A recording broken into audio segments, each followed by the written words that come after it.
old Russian lady. Yes, Yeah, Olga. the babushka. Oh yeah. Olga or Olya.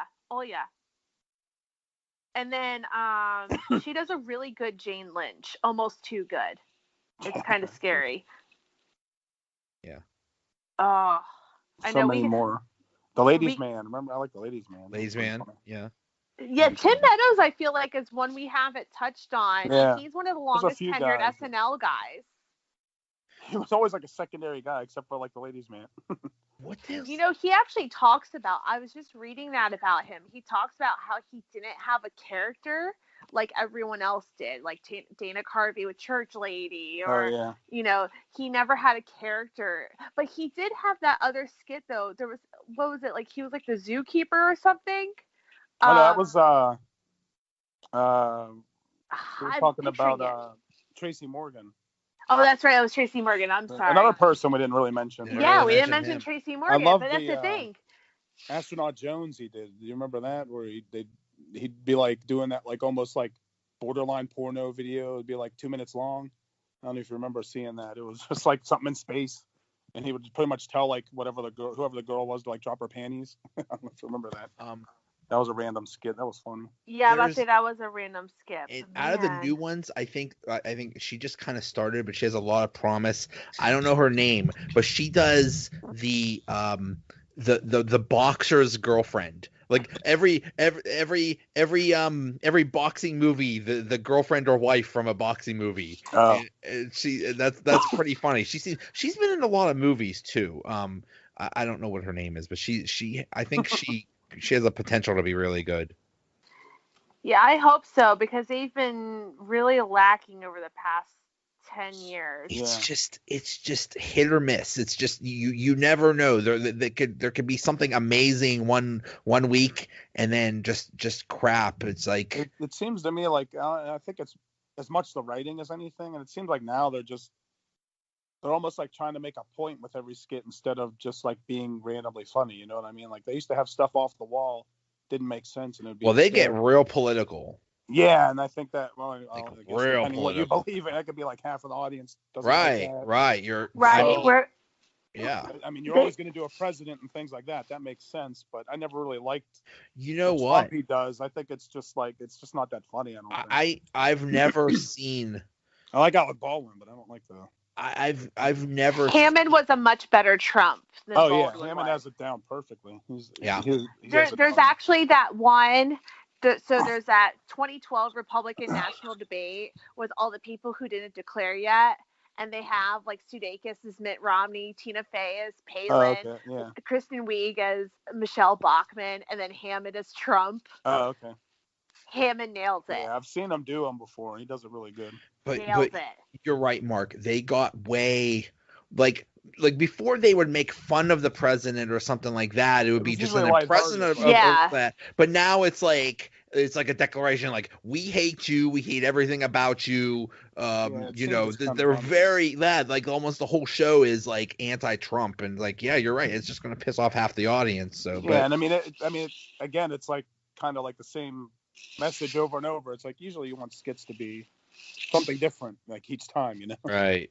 But then again, that's kind of how the country is too. So give me something that's like, give me something like David S. Pumpkins. I want more of that. You know, there's another one that was. I never saw that one. Oh, you never saw David Pumpkins? I've heard it's so good. I never saw David S. Pumpkins. That was a random skit with Tom Hanks on Halloween. Yeah, it is a random one. It's definitely random, but it's just like so ridiculous. And it was like I remember seeing that, like, all right, that's the kind of stuff that we missed that you would see back in the late 80s into the 90s and stuff.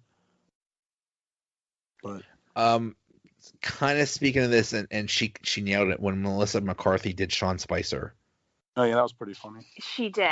Well, and that was back when they still like felt comfortable doing the normal political stuff, right? Like that they would do in the past. And like you guys pointed out, the tide has really shifted over the past years. So, and it's really because you should be able to sit there. Mark, you made a really good point about the George Bush bit. You should be able to sit there and watch the political skits, and it doesn't matter what your party alignment is, you laugh at it. Yeah.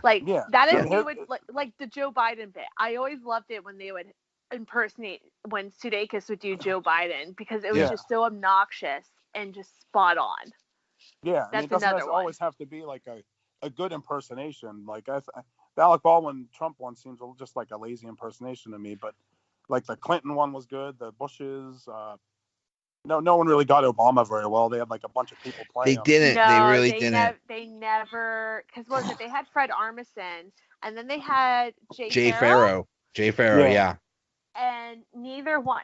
Obama was just a really hard one because he was just so articulate. I think Armisen kind of got the spirit of it.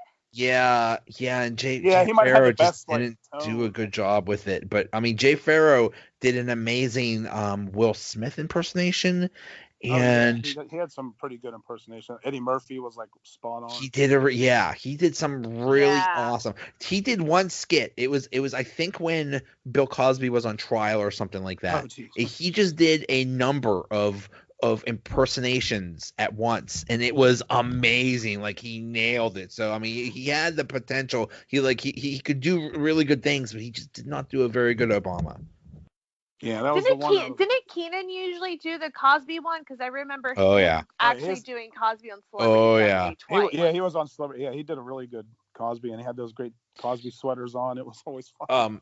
There was the Rama Jamma.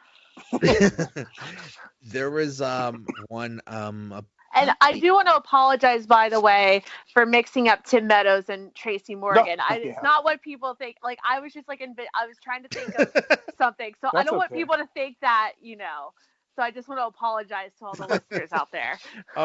There was one. I don't know if you saw this. It was one Gal Gadot hosted about a year or so ago, and she's on a blind date with this guy, and it turns out it's OJ, but she doesn't know anything about OJ Simpson, but everybody in the restaurant does, and they just can't believe that, like, they just can't believe that she would be with dating OJ Simpson on a blind date or whatever. Who played OJ? It was I think it was Keenan. Oh, yeah, boy. Yeah, it was Keenan. Yeah, that was a pretty good one. So. Speaking of OJ, that's a guy Tim Meadows used to do randomly when he was on. I remember seeing a few skits where, like, the one where he was I think a guest analyst on one of the football talk shows, and he was showing the routes they did, and he accidentally spelled "I did it." Was that a good? Didn't really mention the Weekend Update. Dennis Miller was really good at Weekend Update. Dennis Miller was phenomenal on Weekend Update. I think for the longest tenure and the best run, I think he had it. But I love. Might have been one of the. Yeah, he was one of the best ones. But I mean, nothing beats the whole, like, the succession from Tina Fey, Jimmy Fallon, Amy Poehler, and Seth Meyers. That was just amazing. I love Kevin Nealon and Norm Macdonald. I thought was really good on it too. Yeah, Norm, you got to have that kind of, like, dry personality. Like, I wasn't a big fan of Colin, what's his face? Colin Quinn. Yeah, he kind of was. He was horrible. Rough at it. Sorry, he was not very good. He was horrible. Honestly, I didn't like Kevin Nealon that much as. Oh, really? As in Weekend Update, I thought he wasn't very good. Speaking of Kevin Nealon, what was it, Subliminal Guy or something like that? Subliminal, yeah. Mr. Subliminal. That was a good. Yeah, well, Kevin Nealon was always just a nice foil, because you think of all those, all those actors in the late 80s, early 90s, and they're all just absurd. You think of Chris Rock, Dana Carvey, Mike Myers, Adam Sandler, Chris Farley, David Spade, and you need to have a comedic foil to all of them. You need someone who's going to keep them in line, and that's Kevin Nealon. That's Kevin Nealon. All right, so to review, here are our groups. About an hour later. Okay, Ashley, you had More Cowbell, Celebrity Jeopardy, Cajun Man, and the Tina Fey as Sarah Palin. Yes. Mark had Matt Foley, motivational speaker, Sweaty Balls, What's Up With That, and Chippendales. And I had Dick in a Box, Stefan, Lazy Sunday, and Thanksgiving Miracle. I think, Mark, you might have had the best group here. I agree. I think Mark takes it here. Could be. We'll see. I like all the groupings and keeping it kind of spread out, not all one era and things like that. Yeah. So. Yeah. Yeah, that was for all of us. My we all kind of did that. So, except for we were going to hit the 70s, but I don't think any of us, that was really our era. No. No, that was my parents' era, unfortunately. Yeah, I probably started with the Dana Carveys and mid to late 80s, that kind of time. So. Yeah. Yeah, I do try to watch a lot of it on YouTube, but yeah, I mean, luckily my parents introduced me to the not ready for primetime players. But at the same time, I didn't really start gravitating toward it until, like you said, the late 80s with Carvey and all them. Oh, yeah. I really wish I know they did it for like the first 3 or 4 seasons, would release like full seasons and stuff on DVD. Yeah. I would get them. I mentioned this to Joey a few times, but probably from like the mid to late 80s up until like I was saying those people left, I would DVR or record every episode. Even though I wasn't at home watching them, I would watch them at one day, like Sunday or Monday or something like that, and fast forward through. Well, but I didn't but I'd watch almost everything. VH1, I think, had reruns or something like that. They did way back in the day. Yeah. For a while, it was on like early Netflix. They had every episode on early Netflix. Nice. Before it became this. Then I think it went to like YouTube Red or whatever. I don't know. Okay. And there's certain episodes you can't find, and it's like, and there's certain years you can't find. It's driving me nuts. I'm trying to find these skits, like I was telling you about the Neil Diamond Bigfoot and things like that. Well, now there's an app. Yeah, there's an SNL. There's an SNL app, but I can tell you there are 15 episodes of Celebrity Jeopardy, and not all 15 are on there, because the one I was thinking of with Keaton, Travolta, and Burt Reynolds, I couldn't find on the app because I was trying to remember like Matthew Perry's mannerisms as Keaton. Yeah, he's doing pretty good. I remember that one.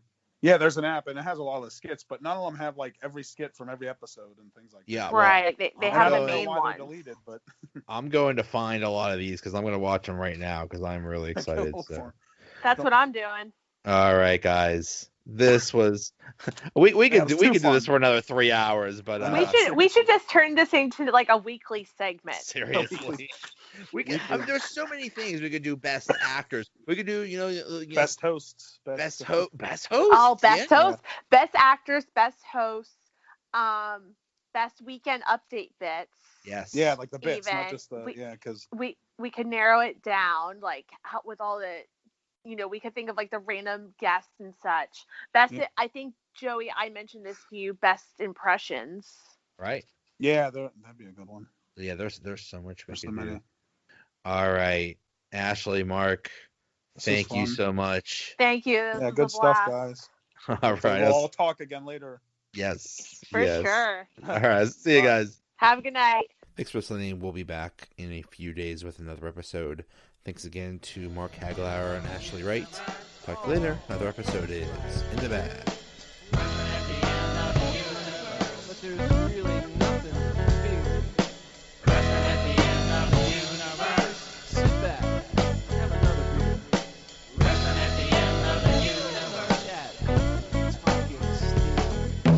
At the end of the universe.